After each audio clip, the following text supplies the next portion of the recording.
જય માતાજી, ચામુંડા એન્ટિકમાં ફરી તમારું સ્વાગત છે। આજ એક નવી આઈટમ સાથે આપણે આવ્યા છીએ તમારી સમક્ષ। આ પ્રેક્ષકોને બતાવો તો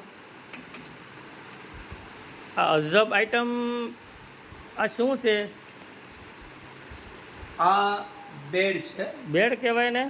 આ પહેલા અત્યારના જૂના જમાનાની આપણે કહીએ તો સેટી, બરોબર, આખી સાગના લાકડામાં છે। હા, પાયા બાયા તમે મજબૂત। આ જે બોલ છે એ પણ પિત્તળના છે માથે। આ એક એવું ફિટિંગ કરેલું આવે કે લગભગ 100 વર્ષ થયા હશે, પણ એવું લાગે કે કાલે જ બનાવ્યું છે। એકદમ ફાઇન સાગના લાકડામાં છે। અને આ આખા કાચ છે કે?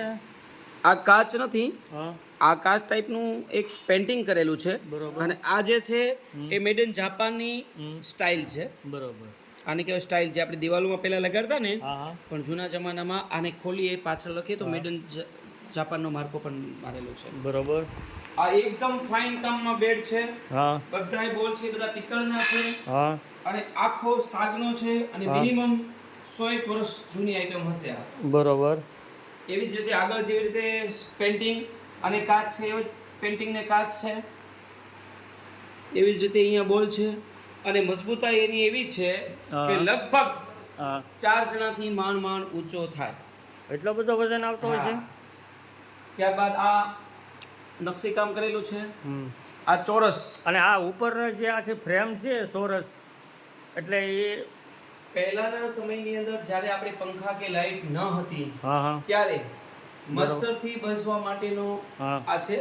આની ઉપર આખી મચ્છરદાની લાગી જાય હા, છે, ચારે સાઈડ થી નાખી અને પેક થઈ જાય, એટલે આખો બેડ પેક થઈ જાય। હા હા, અને સુવામાં પણ આખો એ મારા મત પ્રમાણે હશે 5.5 બાય 6, આરામથી તમે સૂઈ શકો છો। બરોબર, 2 કે 3 જણા સૂઈ શકે એવી જગ્યા છે। હા હા, અને ફૂલ વજનદાર અને પ્યોર સાગની આઈટમ છે। બરોબર,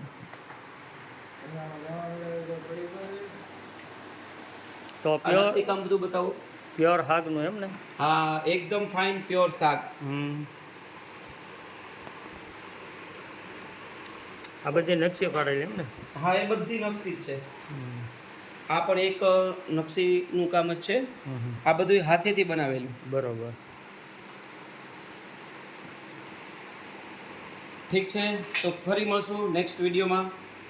જય માતાજી।